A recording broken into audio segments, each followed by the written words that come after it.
Discerning your advisors.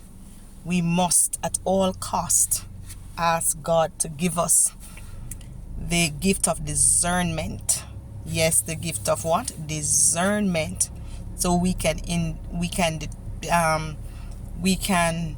discern those persons that come to give us advice, or that which we seek to give advice. There will always be many advisors in our lives. Sometimes they'll be in their numbers. Sometimes it'll be one person. Sometimes we even seek advice from our own self, seek our own counsel. But we have to discern where our advisors are coming from, what spirit, what is their heart. Are they coming from a place of hate, anger? Are they coming from a place of jealousy? Are they coming from a place of envy? Are they coming from a place of trying to harm us because they don't like who we are or what we stand for?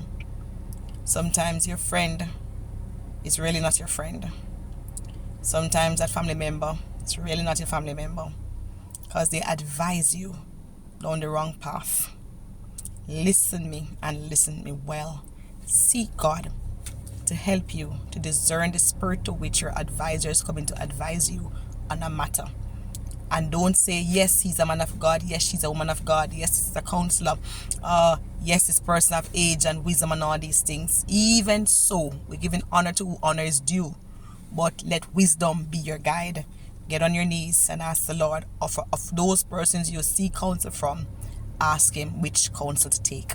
Let the Holy Spirit sign off on the counsel that you must take from the person that you take that counsel from. I'll give you a story. The Bible tells us in 1 Samuel chapter 25, we see that David sent his men over to Nabal. Nabal's flock was in the area where David was, and he watched over it day and night. When the servants went to Nabal, Nabal cursed and said, "Who is David that I will send my food to? Runaway person from Saul. I have no respect. In my words, I have no respect for David." The servants heard and went back and told David exactly what Nabal said. And this really angered David to the point he said he was getting ready. Every man must strap on their swords. He was going to destroy Nabal and his entire household. David said it was so bad that he was planning on killing every male in Nabal's household. Not one would leave. It so happened that one of Abigail and Nabal's servant overheard what Nabal spoke to David's servants. And the servant said to Abigail, he advised Abigail, do something about this. Fix this. Because for these men to go back to tell David what your husband said, not one of us is going to be saved out of this household, knowing what David's wrath looked like when David gets angry. Abigail listened to that servant. She could have dismissed it because he was just a servant. She could have said, the servant is working for David. She could have cast it aside, but she did not. She discerned that this servant was coming to her from a place of truth, a place of honesty, a place where he was out to save himself and her family.